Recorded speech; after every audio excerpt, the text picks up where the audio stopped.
काम लगभग हो गया है पर अभी कलर और इसी यार से करेगा कलर और ये काम से इनको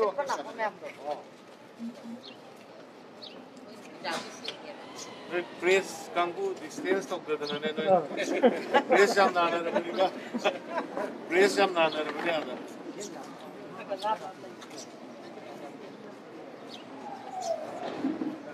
Sebenarnya ayam mesti loh ya. Mapan bisa. Ini tuh mau ya. Sama nunggu train kan. Kena lak ni kan. Ising और का कसम हो गया सर मैंने कवर तो उसी सर हमारी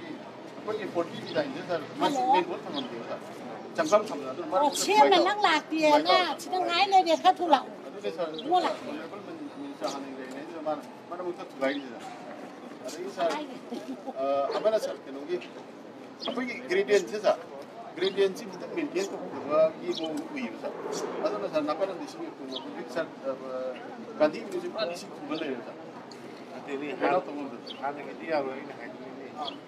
का ओरिएंटेड तो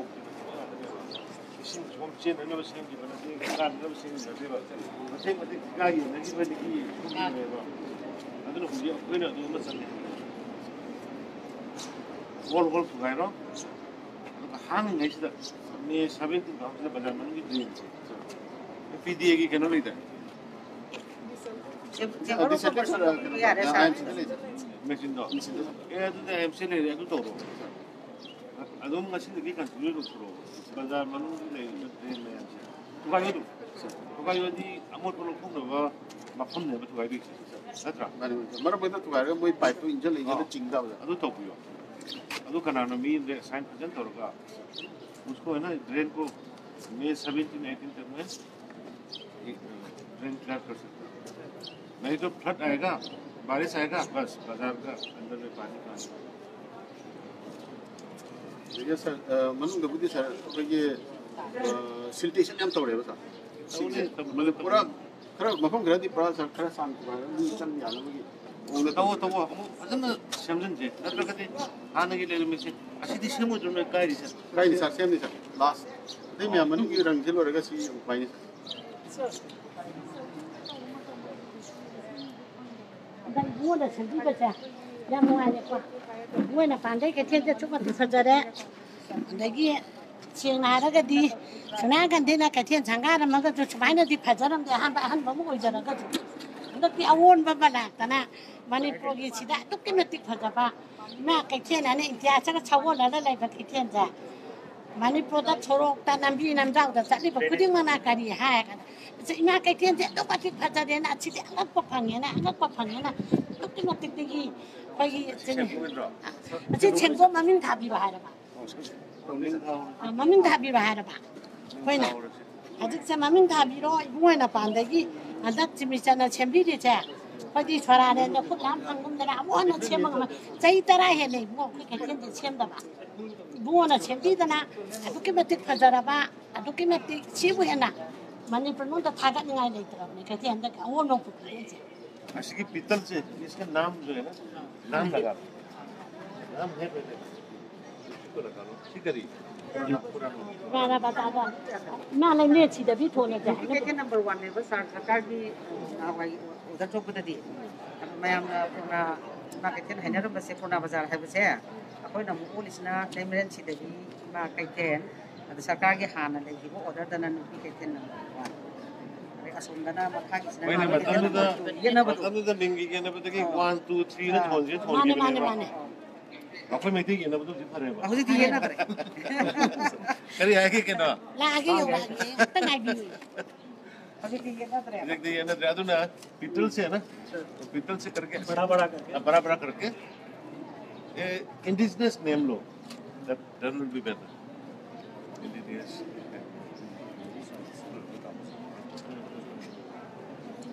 सर हजिक नाला सेमैदो सा कनोगी फायर ब्रिगेड की मतेंग अमतबे यावबिरगदि कनो मैं निसिम कापसो कोतोंगा मनुंग खरा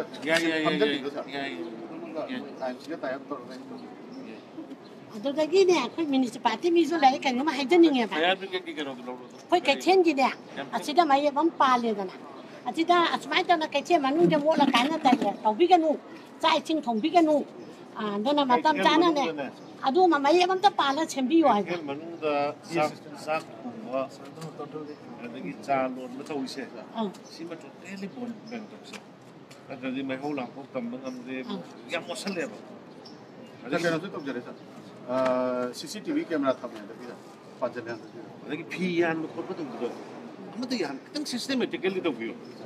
ꯈꯤꯇꯪ ꯁꯤꯁꯇꯦꯃꯦꯇꯤꯀꯦꯜꯂꯤ ꯇꯧꯔꯒꯅꯦ ꯃꯔꯝꯗꯤ ꯌꯥꯝꯅ ꯍꯤꯁꯇꯣꯔꯤꯛ ꯑꯣꯏꯕ ꯄ꯭ꯂꯦꯁꯅꯦꯕ ꯑꯩꯈꯣꯏꯒꯤ ꯏꯃꯥ ꯃꯥꯔꯀꯦꯠ ꯑꯁꯦ ꯋꯥꯔꯜ ꯐꯦꯃꯁꯅꯦꯈꯤꯇꯪ ꯁꯤꯁꯇꯦꯃꯦꯇꯤꯀꯦꯜꯂꯤ ꯂꯣꯏ ꯌꯥꯅꯤ ꯃꯥꯁꯦ ꯌꯥꯔꯤꯁꯤꯗꯤ ꯅꯍꯥꯟ ꯀꯩꯅꯣꯒꯤ ꯃꯥꯔꯆꯀꯤ ꯇꯥꯔꯤꯛ 22ꯗꯒꯤ ꯊꯤꯡꯉꯁꯤꯅ ꯏꯃꯥꯁꯤꯡ ꯁꯨꯃꯥꯏꯅ ꯑꯃꯨꯛ ꯑꯃ ꯂꯩꯔꯦ ꯍꯥꯏꯔꯀꯥꯟꯗ ꯂꯣꯏ ꯌꯥꯔꯤꯁꯤꯅꯦꯕ ꯑꯗꯨꯅ ꯑꯩꯈꯣꯏꯒꯤ ꯑꯦꯄ꯭ꯔꯣꯆ ꯁꯣꯏꯗ꯭ꯔ ꯂꯣꯏꯔꯦ ꯑꯦꯄ꯭ꯔꯣꯆꯇꯨ ꯐꯖꯅ ꯇꯧꯔ ꯂꯣꯏꯔꯦ ꯃ꯭ꯌꯨꯅꯤꯁꯤꯄꯥꯂꯤꯇꯤꯒꯤ ꯃꯌꯥꯝꯅꯦꯕ ꯁꯤ ꯂꯩꯔꯤꯁꯦ ꯂꯥꯎꯊꯣꯛꯇꯅ ꯈꯣꯠꯇꯣꯛꯇ ꯅꯨꯡꯇꯤꯒꯤ ꯂꯥꯎꯍꯟꯕ ꯆꯪꯉꯦꯕ ꯑꯗꯨ ꯅꯠꯇ꯭ꯔꯗꯤ ꯑꯩꯈꯣꯏ ꯅꯨꯄꯤꯁꯤꯡꯗꯤ ꯃꯅꯝ ꯀꯜꯂꯦꯕ ꯌꯥꯝ ꯃꯅꯝ ꯀꯟꯈ꯭ꯔꯖꯥꯠꯅꯤ ꯏꯕꯣꯝꯕꯁꯦ ꯍꯥꯏꯕ ꯑꯩꯈꯣꯏ ꯌꯥꯝꯅ ꯀꯔꯤ ꯍꯥꯏꯅꯤ ꯑꯗꯨꯅ ꯃꯥꯏꯀ꯭ꯔꯣꯐꯣꯟ ꯑꯃ ꯇꯧꯔꯒ ꯅꯨꯡꯇꯤꯒꯤ ꯂꯥꯎꯕ ꯑꯌꯨꯛꯀꯤ ꯑꯃ ꯂꯥꯎꯕꯤꯕ ꯅꯨꯡꯊꯤꯟ ꯇꯂꯛꯇꯪ ꯂꯥꯎꯕ ꯅꯨꯡꯗꯥꯡꯗꯕꯨ ꯂꯥꯎꯕ ꯑꯗꯨ ꯑꯣꯏꯔꯒꯗꯤ ꯌꯥꯝ ꯐꯔꯦꯕ ꯑꯗꯨꯒꯨꯝꯕ ꯑꯗꯨꯛꯀꯤ ꯃꯇꯤꯛ ꯏꯕꯣꯝꯕ ꯉꯥ ꯁꯦꯝꯕ ꯑꯗꯨꯗꯤ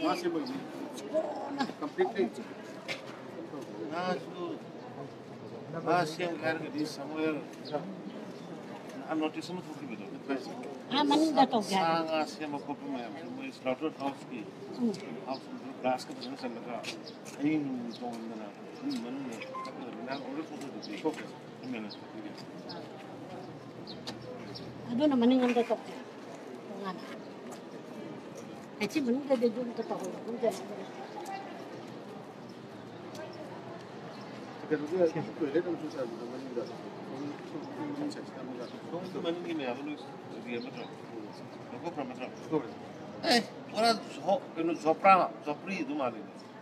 ꯁ꯭ꯂꯝ ꯑꯦꯔꯤꯌꯥꯗꯧ ꯇꯧꯏꯅ ꯅꯍꯥꯟ ꯑꯩ ꯌꯦꯡꯀꯥꯟꯗ अदे सी सर मनुष्य सर फजन लोई सिंदोग्रे सर फिनिशिंग तौर यार ꯁꯥꯔ ꯀꯣꯚꯤꯗꯅ ꯀꯩꯊꯦꯜ ꯀꯥꯗꯗꯅ ꯂꯩꯔꯕ ꯏꯃꯥ ꯏꯕꯦꯟ ꯑꯋꯥꯕ ꯃꯌꯥꯝꯁꯦ ꯁꯦꯟꯇꯔꯗ ꯀꯩꯅꯣ ꯈꯔ ꯑꯩꯈꯣꯏ ꯄꯣꯠꯐꯝ ꯐꯝꯕꯤꯁꯤꯡꯁꯦ ꯗꯤꯃꯥꯟ ꯌꯥꯎꯔꯛꯑꯦꯅꯦ ꯄꯩꯁꯥ ꯈꯔ ꯄꯤꯕꯤꯌꯨ ꯀꯥꯏꯅ ꯍꯥꯏꯕ ꯌꯥꯎꯋꯤ ꯁꯤꯗꯤ ꯍꯥꯏꯅꯤꯡꯉꯥꯏ ꯂꯩꯒꯗ꯭ꯔꯥ ꯀꯃꯥꯏꯅ ꯃꯁꯤꯡ ꯌꯥꯝꯕ ꯌꯥꯝꯃꯦ ꯃꯁꯤꯡꯗꯤ ꯑꯗꯨꯏ ꯃꯥꯔꯀꯦꯠ ꯂꯣꯏ ꯍꯥꯏꯔꯒꯗꯤ ꯃꯥꯔꯀꯦꯠ ꯂꯣꯏ ꯇꯧꯔꯗꯤ ꯑꯩ ꯈꯜꯂꯝꯃꯦꯕ ꯑꯗꯨꯅ ꯃꯁꯤꯗꯤ ꯀꯥꯟꯅꯗ꯭ꯔꯦꯅ ꯀꯩꯊꯦꯜ ꯏꯃꯥꯁꯤꯡꯒꯤꯁꯨ ꯃꯆꯥꯁꯤꯡ ꯃꯄꯥꯟ ꯂꯩꯅ ꯌꯥꯎꯏ ꯑꯗꯨꯅ ꯃꯄꯥꯟ ꯃꯆꯥꯁꯤꯡꯗ ꯑꯣꯏꯅ ꯊꯥꯔꯒꯦ ꯃꯤ 35,000 ꯀꯩꯊꯦꯜꯒꯤ ꯂꯣꯏ ꯍꯥꯏꯔꯨꯔꯗꯤ ꯀꯩꯊꯦꯜ ꯂꯣꯏꯅꯃꯛ ꯍꯥꯏꯔꯗꯤ ꯌꯥꯝ ꯍꯥꯏꯁꯦ ꯃꯔꯨꯑꯣꯏꯅ ꯑꯩꯈꯣꯏ ꯁꯤꯒꯤ ꯀꯩꯊꯦꯜꯁꯦ ꯍꯟꯗꯛ ꯌꯥꯝ ꯇꯥꯡꯉꯦꯕ ꯑꯩꯈꯣꯏ ꯍꯥꯏꯁꯦ ꯏꯅꯥꯛ ꯀꯩꯔꯥꯛ ꯈꯨꯡꯒꯪ ꯃꯌꯥꯝ ꯃꯄꯥꯟꯗ ꯂꯥꯏꯔꯤꯛ ꯇꯝ ꯆꯠꯄꯁꯦ ꯅꯣꯡꯃꯗ 2,000 ꯂꯣꯏ ꯍꯥꯞꯄꯤ ꯑꯩꯈꯣꯏ ꯀꯩꯊꯦꯜꯒꯤ ꯃꯥꯡꯉꯤꯕ ꯑꯩꯈꯣꯏ ꯊꯥꯒꯤ ꯑꯣꯏꯅ ꯄꯣꯠ ꯌꯣꯟꯗꯗꯅ ꯅꯣꯡꯃꯩ ꯆꯔꯥ ꯇꯥꯟꯕ ꯑꯩꯈꯣꯏꯅ ꯂꯩꯔꯤꯁꯦ ꯁꯤꯁꯨ ꯅꯣꯏ ꯀꯩꯒꯤ ꯁꯖꯦꯁꯟ ꯑꯝꯇꯗꯤ ꯃꯌꯥꯝ ꯍꯥꯏꯕꯤꯌꯨ ꯈꯣꯠꯄꯤꯌꯨ ꯒꯣꯔꯃꯦꯟꯇ ꯈꯔ ꯇꯧꯕꯤꯌꯣꯅ ꯅꯣꯏ ꯍꯥꯞꯄꯨꯕ ꯀꯥꯟꯗ ꯑꯗꯨꯁꯨ ꯍꯥꯏꯈꯤꯌꯦ ꯁꯥꯔ ꯌꯥꯔꯣꯏꯌꯦ ꯀꯩꯊꯦꯜ ꯈꯨꯗꯤꯡꯃꯛꯀꯤ ꯂꯣꯏ ꯍꯥꯏꯔꯛꯀꯅꯤ ꯀꯩꯊꯦꯜ ꯈꯨꯗꯤꯡꯃꯛ ꯍꯥꯏꯔꯛꯀꯅꯤ ꯑꯗꯨꯒꯤ ꯃꯊꯛꯇ ꯁꯤꯒꯤ ꯑꯗꯣ ꯃꯣꯏꯗꯤ ꯁ꯭ꯇ꯭ꯔꯤꯠ ꯚꯦꯟꯗꯔ ꯃꯌꯥꯝ ꯑꯗꯨ ꯁꯔꯨꯛ ꯀꯩꯅꯣ ꯇꯧꯁꯤ ꯐꯤꯕꯝꯗꯣ ꯍꯟꯖꯜꯂꯛꯑꯀꯥꯟꯗ ꯍꯌꯦꯡ ꯀꯥꯔꯛꯑꯀꯥꯟꯗꯅꯦ ꯀꯔꯤ ꯕꯦꯡꯛꯇꯒꯤ ꯀꯔꯤ ꯃꯇꯦꯡ ꯄꯥꯡꯕ ꯌꯥꯏ ꯀꯩꯗꯧꯕ ꯌꯥꯏ ꯑꯗꯒꯤ ꯁꯦꯜꯐ ꯍꯦꯜꯞ ꯒ꯭ꯔꯨꯞꯀꯨꯝꯕ ꯃꯤ 4 ꯁꯦꯝꯕꯤꯔꯒ ꯑꯩꯈꯣꯏꯅ ꯄꯩꯁꯥ पांगबा याब्रा मुर्द्रा करी लेना करीनो मुर्द्रा में 50-50 है ना 1000 तक हम दे सकता है तो ये लोग को जो अभी let them start business then after let us see कि एक ग्रुप बना के we can have say 10-15 groups 10-15 people if we can invest something that also loan na sir can we revise मुद्रा ये रिवाइज गाइडलाइन में इन थेंगी ने WhatsApp दा Covid की रिलेटेड कोई इवेंट्स अदु कितन रिलैक्स और कइनोमा सु याव रे ने पादो दे पा अदो वीगिने बिंगने प्रोसेस से अदुम साख लेबनिना सर ये अंडरग्राउंड पार्किंग भी शुरू अदगी डिस्ट्रीब्यूट हो जाएगा अभी जो रोड पे गाड़ी रखता है जगह आना बंद कर देगा अंडरग्राउंड पार्किंग शुरू करना है और आपको म्युनिसिपैलिटी की सूरे को let us vacate all the parking क्योंकि नोई ने सिगे पौना बाजार दा मोय माई गाड़ी मपू मैं थाजल थमिसे पौना बाजार थांगाल बाजार दा दुकान ममा दा गाड़ी लोई खंजल थमिसे सीना ने कोई बाजार से अति मतिक थियन करे राव सु चिंजु चिलले थीजु थियन करे को अदुना नोई सिदगिना पौना बाजार के आ के संपादकिना लाकाना आ खयाथों भावसे सिदैदा दुकान मपू गाड़ी खामी सुंगी मपू से लोई लौरकांदा मोयगी मयूम अनकपना मयूम दगी ड्राइवर लागा खादर मेना ड्राइवर दुना गाड़ी दो पुलगे थिलुसनो होरेन दुकान लोइबो खाना मुनो लाक्सनो होता है को ये सिस्टम को let the driver drop the malik at their respective shops then underground the small gari big gari let them take to their residence nearby sir मैं मनिंग की परेंगे the arab uduna ये जो दूर से आता है तो just there is a space the Naganala that's covered by the RCC there we can nang karbi oh sino ko manoy na ya masile ai hai to ko fazana notice piro notice fazana piro ka mo ida sida ona bazar ke sampat bazar a bhagun nei ko gari ma pu khami se loina si kano si cancel to no bodoro kano si ki गाड़ी खाम ले दुकान मामा खामी सिंसे parking से idle parking si loina lokko notice formally notice tawro aduga maning da akan lokko ki bese asidai da yellow tokko adu gi mayum anak pa uri bo kumba example kumba timing basai let the driver comes and drop then gari do moi da pushno ba adu ki system ma to se ba na traga di ni se phone le ꯑꯗꯣ ꯁ꯭ꯋꯥꯏꯗ ꯗꯨꯀꯥꯟ ꯃꯌꯨꯝ ꯂꯩꯕ ꯃꯌꯥꯝ adu ni nende moi gi na mayum lebe singura si maning da na ꯑꯗꯨꯗꯒꯤꯅꯦ ado hok sa na sorry no pa khong ni ko na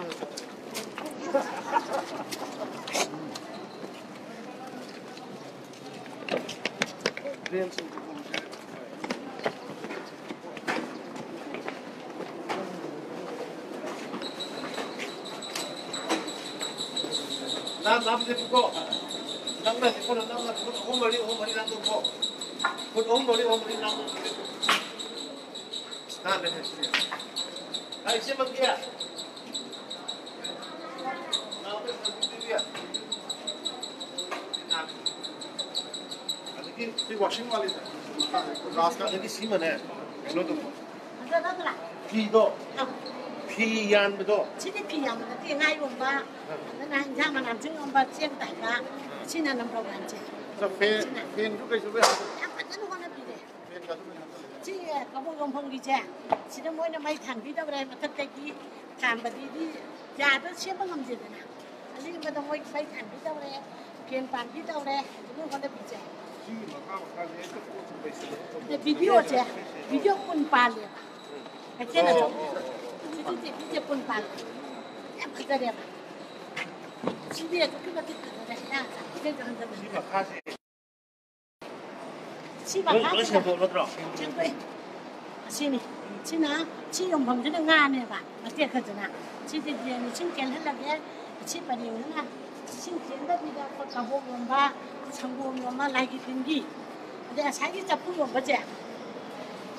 잡고가 내게 봐 진짜 잡고 잡고 해봐 라니가 끝 하나는 시 누구도 몰라 치켜도 속도 안 가까이 봐 잡고 좀 얘기해 아주 빨리 좀 해.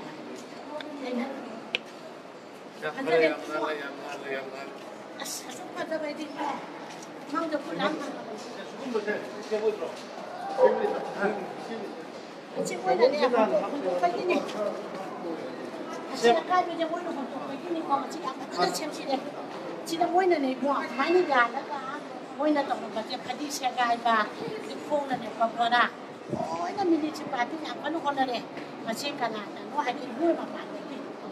vui nó tổng mình là đi cái là cái chuyện chậm cả giờ đấy nó sẽ hay chậm được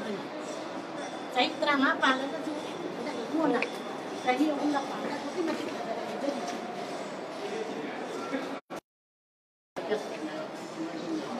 Cina apa?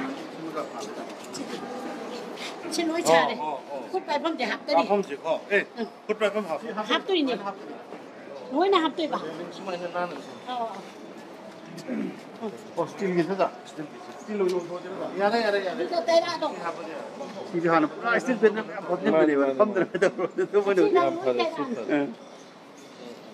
ะ 시외 디퍼네. 어우. 시카브. มุ้งที่ต่างมีป่ะ 시대는 말은 펌전 로커션도 아도도 흔들걸 노래. 야니 มุ้งต่างได้พันจะเรียกก็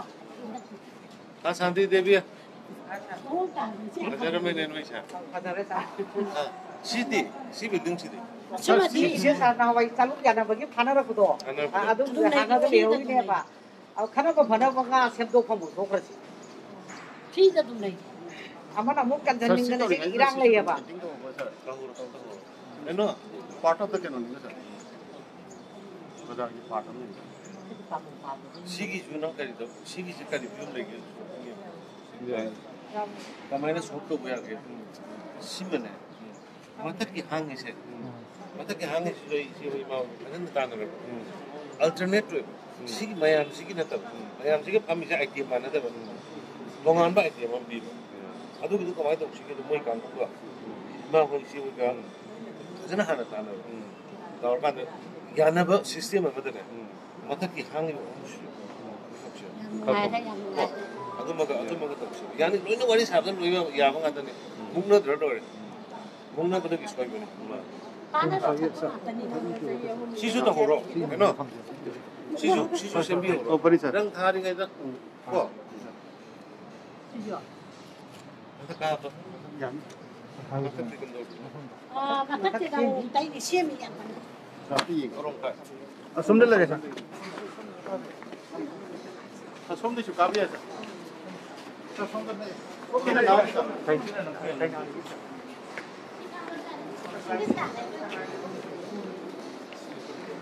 지금 린다 잠깐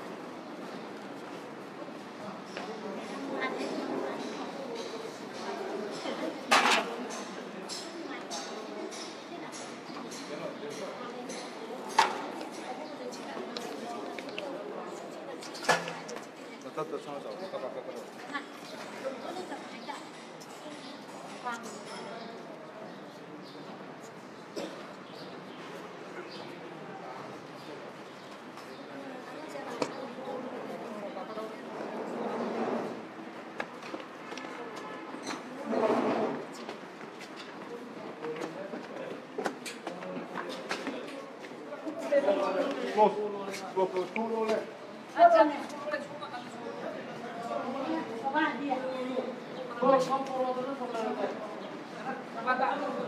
아니 저번에 본다고 아니야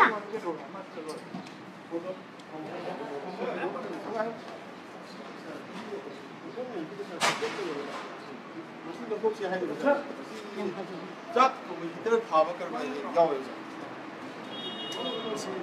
just one point अरे मैं mobile charge तो मुझे वो कर मतलब just selective मतलब घर तो होगा सीधे यार मैं इधर खुद ही ले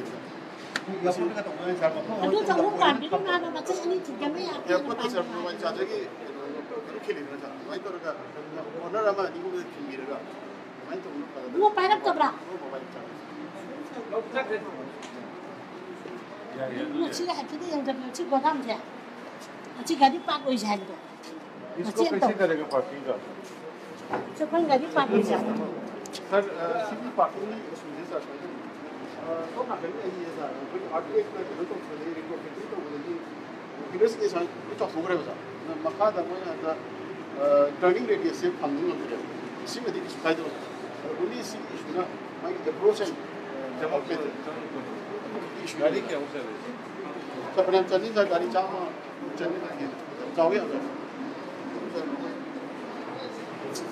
उधर से एंट्री करके ये एक्सेप्ट कर दो टू व्हीलर तो मत करिए मुझे ना मुझे टर्निंग रेडियस 15 था ये सी बिफोर होगा फिर फोर व्हीलर को दिया आगे तो पुलिस क्रॉस रोड तो ये लाइन एंट्री एग्जिट की 아마 세번 거의 BDA 강구나 우리 드로잉 여름 더 그렇지. 브레이크에서 인트리에 सर खाना में बोलते हुए सर आपका सोना का गार्डन में सामा एंट्री ना मार्केट में सर नहीं होता अभी देखिए एंट्री तो रुपये था डिजाइन तो रुपये 좀 더 가비로 입어.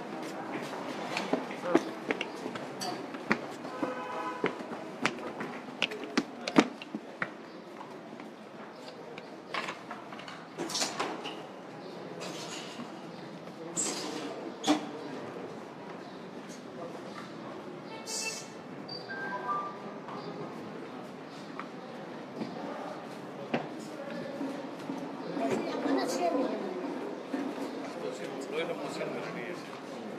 네, 무슨 시교기 부담돼서 시장에서는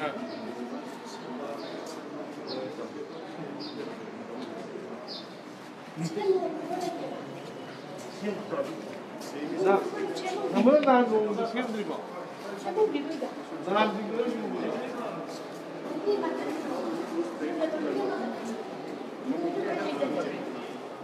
왕판거든 스트럭처는 뭐 동안 안 들었고.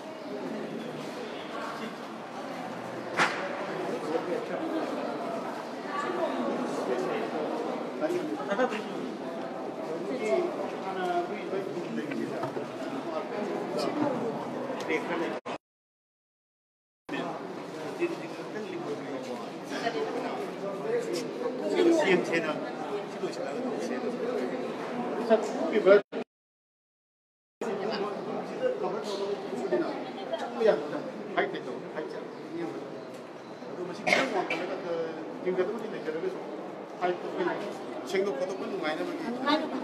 그리고 그 셰프 하나 넣어서 이번에 이게 많이 진짜 선사라 짠다 나노 내 아이들한테 막 하다 밤에 완전 그 로또. 그래서 시기 이제 사이다 사이도를 잘 먹고 공부를 해요 그래서 신 동을 해요 특히 드레나우트니 막 반도니 저 여기 필러기 매야지다 바이 겨울이 그래서 드레나우트 아주 분매합 겨울이 근데 그나마도 뭐 아상 팀 여기 딱 블록도 그래 생각 수야들 얼레디 파이프들이야 우리는 시험에 그런 방에 예시만이나 빡빡 시디 빡빡 뭐 수마이나 무엇도 이제 아까 말을 보내 있었네. 시험에 잡기 시기요. 거기는 이 분들 하시리 그거 뭐이? 내 보이도 보내는데. 여기 자기 감정에 달려보자. 아니 근데 내가 조금 갔다 있어. 맞죠 아주 먹이는 거. 처음 듣기.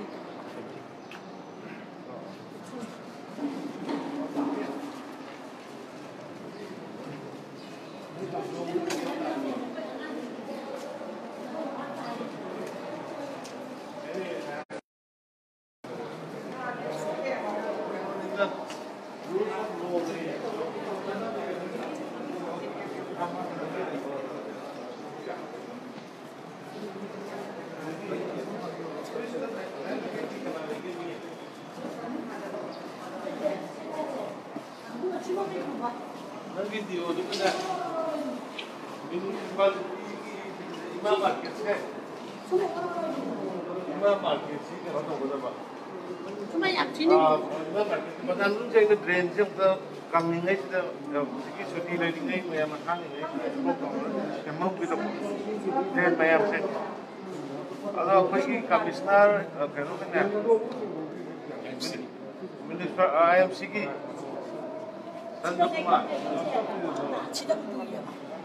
Bapak ayam kita tu ini premium harga kaki betul betul. Kaya nung ide aku kita mau teruskan tu kau segi kena fat ke sing गाड़ी तो हो और सिर के ट्रेन में हमसे सीधी नोंग ना था बिना रोई ना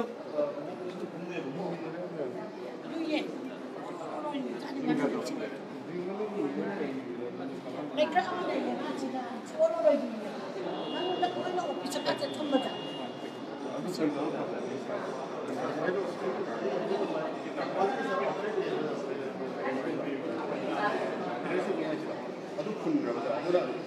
Initial outline of PDR. Hindi, hindi. Hostel outlet ꯑꯃ ꯄꯤꯗ ꯌꯥꯔꯣꯏ ꯄꯤꯕꯗꯤ ꯑꯃꯗꯤ ꯄꯤꯔꯦ ꯁꯤꯗ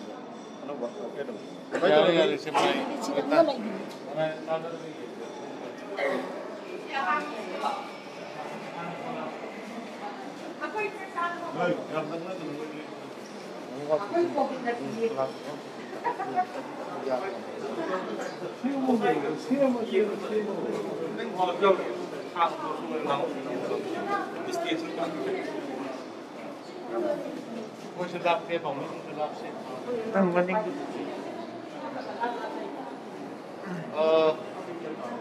lockdown Marak state da yam na ki history ko ba state chi hai bata state chi na ta India ki hoina Southeast Asia da yam na masak na ba market che sum khara nong yu wa kai rak ko yam na madu ki lockdown chi ko sa lor ba major repairing ma IMC ki through da tau bani yam ngai ma boy material ki available using machine na yam support agi aduga maruina sida lai apen taw khana amot sayam ama anu sida hekta roi bini sak thonggan ba kalinga samjan ba khosan ba taw ma yam se masi pena ma yam da apen taw ri si kitang nana thamse manung ga sak thong ba khapa ke do sam ta tawdana ba haidana adugi yengba lakpane aduna lockdown tawni maraksta bazar manung ki da lei ri drain sing zik nongani no hela buga sing ti loi thumak do ni manung drain de sing chelo chora ko chen do ni manung ni kari no da drain se loi thun bani na awno jai kogi municipality ki authority municipal secretary chuyauri kamisa yauri moi meham yauri aduga kanogi su kogi fire service ki contact ore की machine दूसरे नरका ना फिर train में हमसे लूडी से train सन का ना पोल लोग थोड़ा भी होल से अंदर थमम रहा बाजार में नुसे अब ना होल लोई ना थुगाए लगा मशीन लो सिंगल लगा ट्रेन को तो कभी पोल ना अदो में होना ना अदे अम्मा कतना इन जैसे की लागू से मैं ना अपील तो नहीं हमारो इन कैसा बात की ना क्या थों भाव बुदा दुकान खंबीरी बा और लम लेबीरी बा युगु सिंग करी करी मैं आंदा अपील मुद्दे तो नहीं बाजार से मिसिंग है कल अपने मतलब में याम कॉन्टेस्टेड हो रहा है सिलने मीसा थम नहीं रहा गाड़ी आता लगे पौना बाजार साई विक्टोरी सिनेमा हॉल लेरंबा साई की ममांग साई उस आशा करी उषा हॉल ममांग आशा के मीसा पे आते गाड़ी का गाड़ी अगर इन्हें मैं आंदा अपील तो रही आई म्युनिसिपैलिटी ने सुन नोटिस लानी साई अनक पदा थांगई बंदो उड़ी बोक्ता वांगखैदा नत्रगना फायदा अनक पदा लगी बसिंगा यूं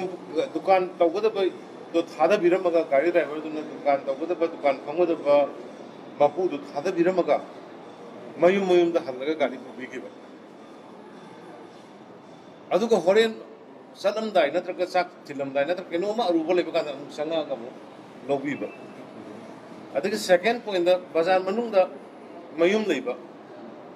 पार्किंग लेतबो सिंगुना मनिंग दा पेना नरंग स्टेज पे या हम लोग ना इनक्लोजर और मशीन लोग करे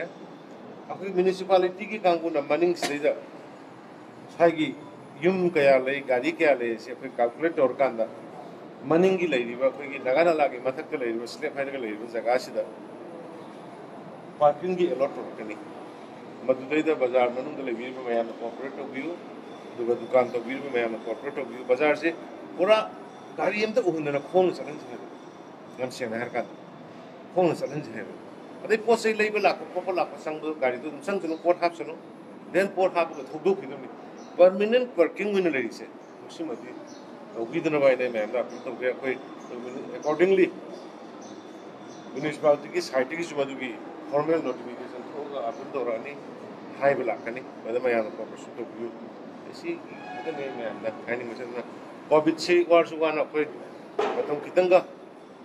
그 태어나기시 앞에 나랑 나한테 라파 호래 ngasi ngasi ayu pung tara degi senai degi train lapo hokre mi lising ama kasani train lapo hokre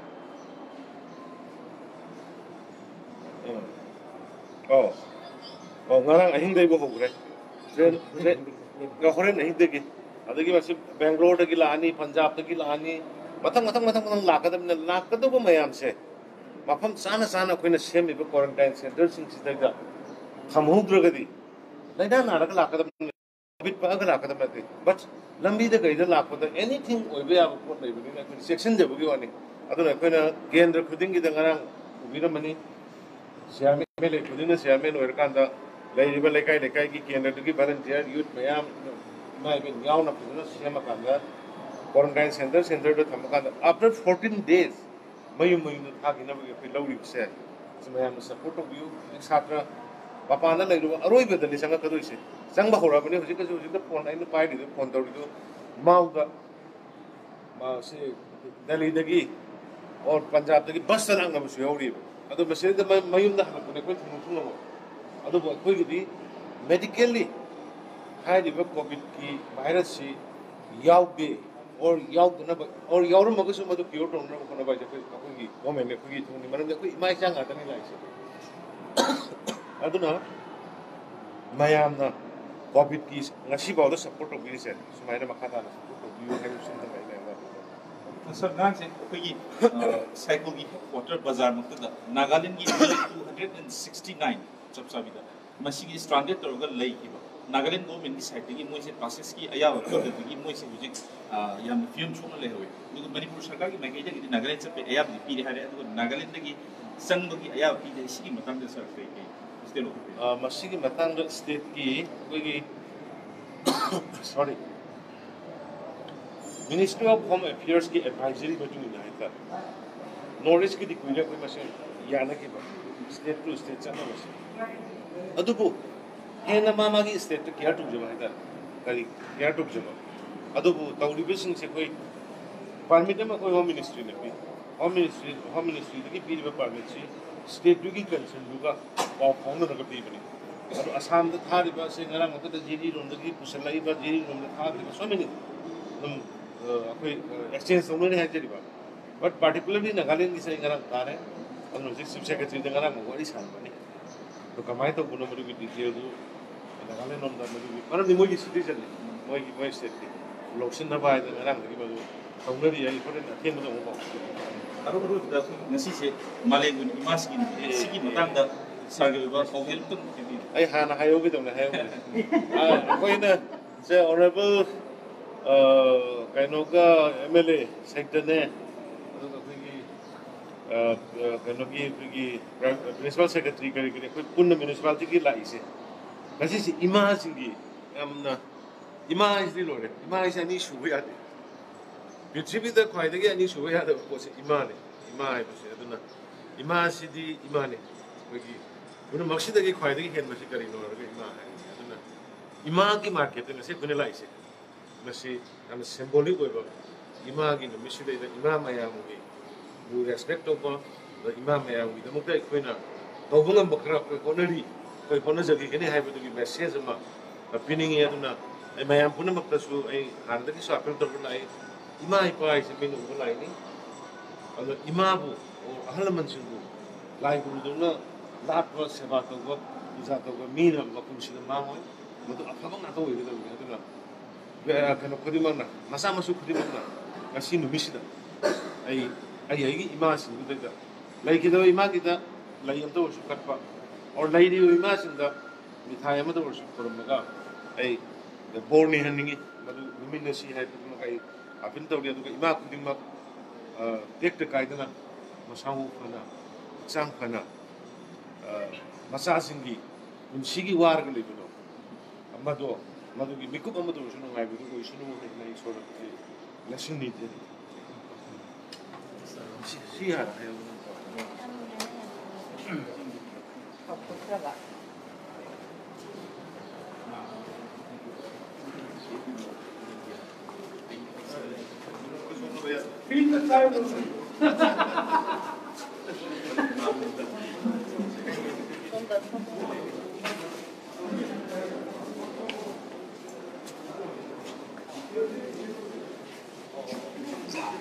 कुम्मस में तो कौन काम है माता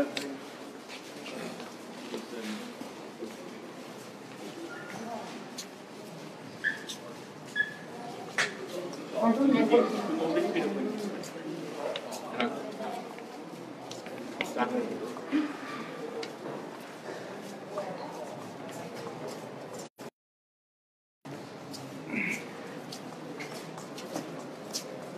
个天就我那个天了，你就闷了。基本大了，知道吗？ 아니 이게 난난이다. 야, 나한테 회로 공기는 뭐가 딱이더래봐. 아, 근데 비밥 먹네봐. 비밥 나올까 이거 난.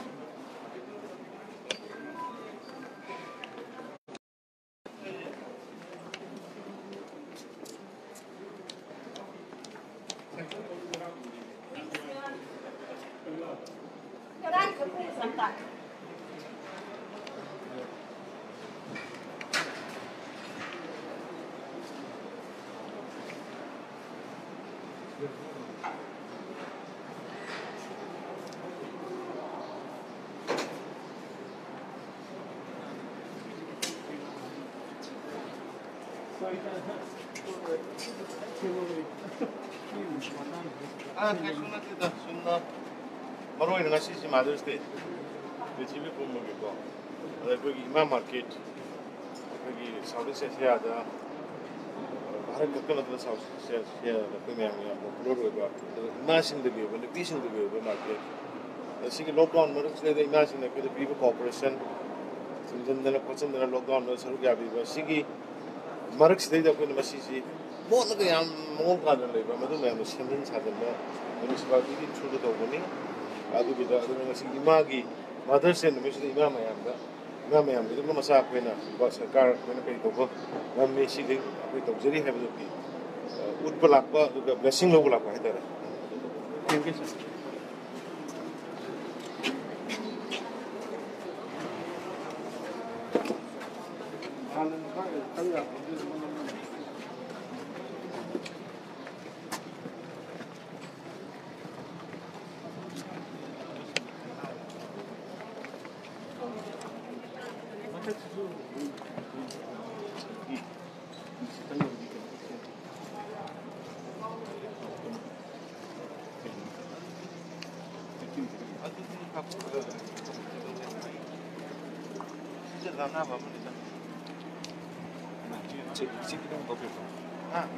어이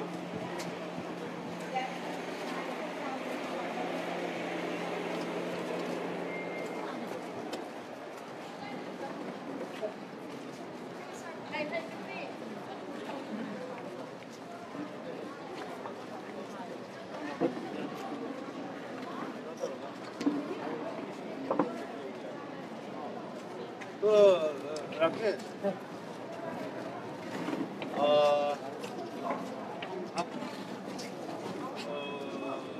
you invite some engineer from India and let's see how we can start the parking system. Sir अभी भी जाकर देख रहे हैं इनको एक और go and have a look. I am also engineer. Take you just see because lying unused, better to use it because we are also going to take out some traffic system. And also engineering officers are here. You know,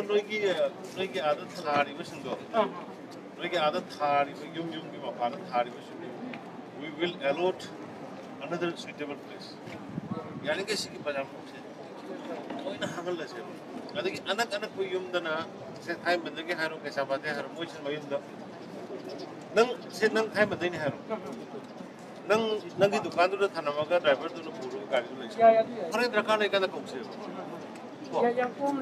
अदु की पोतुम तो से दुका बस हम लोग yum ले बनो कि ना मनी के पीछे करो यार को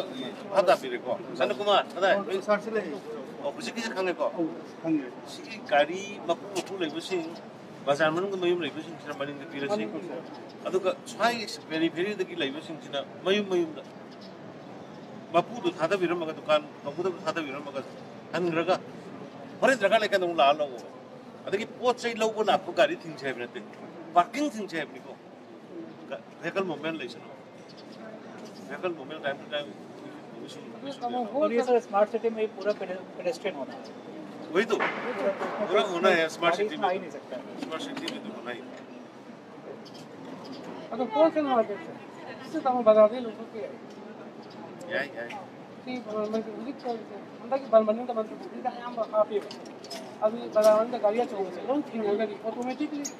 शिफ्ट हो जाने वाला होलसेल मार्केट ऑटोमेटिकली तब आयरन योट की वेरो अदगी सीमेंट की वेरो अदगी नोगी सिंदम साना मथम मासु सिंजे सोंगा फरेने दुदि ए कनो आई चलु के दिया आई कनो दा सिर दा ना वा मुनि Ngayon sara ni kita may tay ko ya ay dare. Ay dare ya.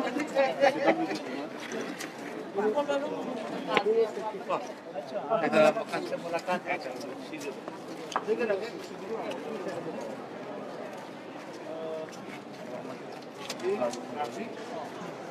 Parking का ये पार्किंग का ड्रेन क्लीनिंग का ड्रेन को है ना ऐसा पूरा तोड़ होल बना बना के रखा और पीजीए के मशीन प्रेशर दे करके वो ये एयर सर्विस का